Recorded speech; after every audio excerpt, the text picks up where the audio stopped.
Intercaste marriage ആണ്. Love marriage പറ. Love marriage ആണ്.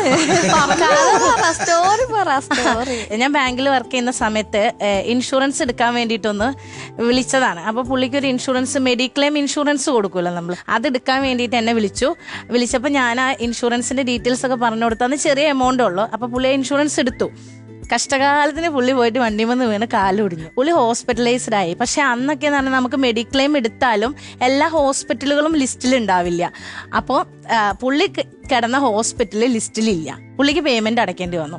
അങ്ങനെ എന്നെ വിളിച്ചിട്ട് പുള്ളി പറഞ്ഞു, ഈ ലിസ്റ്റ് ഹോസ്പിറ്റലിൽ നിന്ന് എനിക്ക് കിട്ടുന്നത്. ഞാൻ പറഞ്ഞു, ചേട്ടാ ഞാൻ പറയണ ഹോസ്പിറ്റലിൽ ചേട്ടൻ അഡ്മിറ്റ് ആവണം, എന്നാ ചേട്ടന് കിട്ടും. അല്ലാതെ അവർക്ക് ഇഷ്ടമുള്ള ഹോസ്പിറ്റൽ പോയി കിടന്നു കഴിഞ്ഞാൽ എനിക്ക് കൊടുക്കാൻ പറ്റില്ലല്ലോ. അപ്പൊ പുള്ളി പറഞ്ഞു, ആക്സിഡന്റ് ഉണ്ടായി കിടക്കുമ്പോൾ എനിക്ക് പേര് ലിസ്റ്റ് നോക്കിയിട്ട് പോകാൻ പറ്റുമോ? അങ്ങനെ ഭയങ്കര അടിയായി, ബാങ്കിൽ വന്ന് കച്ചറയായി. പിന്നെ ഞാൻ ഒന്ന് സമാധാനിപ്പിച്ചു. പിന്നെ പുള്ളിയുടെ അടുത്ത് വലിയൊരു ക്ലെയിം ആയി ഞാൻ.